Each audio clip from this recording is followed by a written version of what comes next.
What are we doing here? And where are we gonna go? It's like we just woke up one morning and then it's welcome to the show. Don't ask any questions, just go with the flow. Make as much money as you can and try your best not to get broke. Copy everything you see on the TV, from the hairstyles to the clothes, and don't think too often, just do exactly as you're told. And if you ever get confused, then just turn towards the alcohol.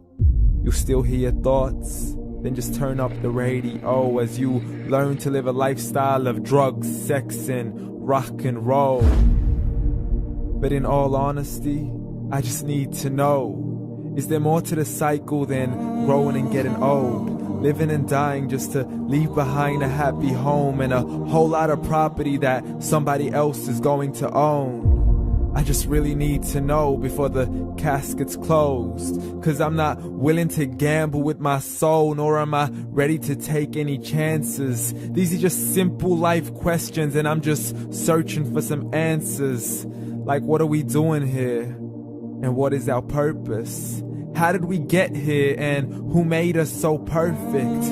And what happens once we go, or is this world all really worth it? Questions we don't answer because apparently we don't really have to. There's no purpose to this life and our existence is merely natural. Then in that case, please let me ask you, did you create yourself, or was it somebody else who had fashioned you? 'Cause you're a being that's impeccable, faultless and unparalleled. You're a product of supreme intelligence and I'm merely being rational. For there isn't a camera on this earth that can come close to the human eye, nor a computer that can compete alongside the human mind. And if the whole world was to come together, we wouldn't be able to create a single fly.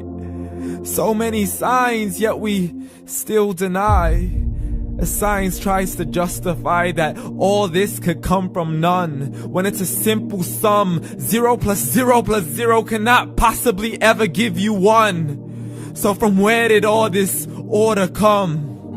For everything has its origins, a maker, a creator of its own. I mean, the only reason you're watching this video is because somebody had to press upload.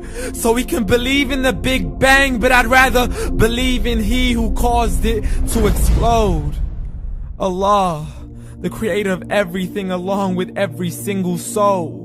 The ever-living, the master, the only one who is in control. Unlike his creation, beyond our imagination. And no, he's not a man, nor does he have any partners in association.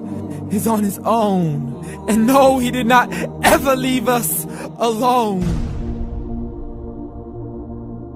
Just like every manufacturer, he left us with an instruction manual. The Quran and Islam, and I'm sorry to jump to conclusions, but it's the only one possible. The only definition of God is the one and only supreme being. It's logical, a book with 0 contradictions, with miracles that are both scientific and historical, all revealed over 1400 years ago. Like the detailed description of the human embryo. The descriptions of the human embryo in the Quran cannot be based on scientific knowledge in the 7th century. To the mountains as pegs holding firm the earth below, and the 2 seas that don't mix in a complete separate flow. To the planets in orbit, alternating night and day as they stay in flow. The expansion of the universe and the creation of everything from H2O. To the stories of the past and the preservation of Pharaoh. To identifying the lowest point in the land where Persia defeated Rome. The gushing fluid that created man in the glands between the ribs and the backbone. And not a word has changed, it's still the same. So please explain how all this was known over 1400 years ago.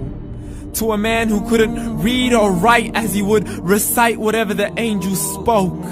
And if you still don't believe, please try to come up with something that's even close. But you can't, so we took God as a mockery and his messengers as a joke. Muhammad could not read or write. How's somebody who can't read or write gonna start a religion? Dismissed his scriptures as legends and tales of the ancient folk as we live life according to our whims, desires, and hopes. saying this life is the only home we will ever know. We will live then die, then simply turn to bones. YOLO! Correction, after the grass dies, the rain arrives and it regrows, and Allah promises to do the same thing to your very soul and bring you back from your very fingertips to your toes, as the all-seeing supreme being watches us so close, and we are surely being tested in our wealth, our health, and our self, and everything that we've been blessed with. So believe, for we will surely be resurrected and be brought back to our Lord and account for every single deed, as He hands us our books and orders us to read. From the bad to the good and everything in between. You yourself are sufficient for your own accountability, so don't be mad at me. You are the one who thought He wouldn't come back to me. I gave you a whole life long to search after me, but you were busy in all that which was temporary. So read, and glad tidings to all those who believed. And if you disbelieve, read. And don't let that day be the first day you find out what your life really means. Read.